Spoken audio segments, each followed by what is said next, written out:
GHMC పరిధిలో నివసిస్తున్న property tax payers కి రాష్ట్ర ప్రభుత్వం ఓటీఎస్ ను ప్రకటించడం జరిగింది. వన్ టైం స్కీమ్ ద్వారా ఏదైతే ఇప్పటి వరకు పెండింగ్ లో ఉన్న ప్రాపర్టీ ట్యాక్స్ బిల్లులన్నిటి కూడా 90% రాయితీ ద్వారా మార్చి 31 వరకు కూడా కట్టుకోవచ్చు అని కూడా రాష్ట్ర ప్రభుత్వం ఒక జీవోను కూడా ఇవ్వడం జరిగింది.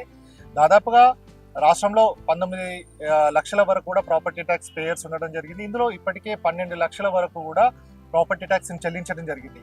ఈ ఓటీఎస్ ద్వారా వన్ టైం స్కీమ్ ద్వారా దాదాపు ఒక 500 కోట్ల రూపాయలను కూడా ఎక్స్పెక్ట్ చేయడం జరుగుతుంది.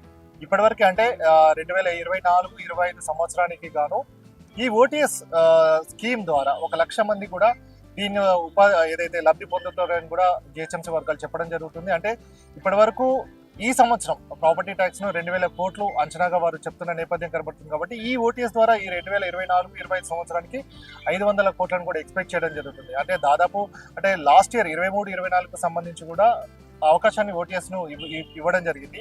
అప్పుడు 320 కోట్ల రూపాయలను కూడా అప్పుడు జిహెచ్ఎంసీకి రాబడిగా రావడం జరిగింది.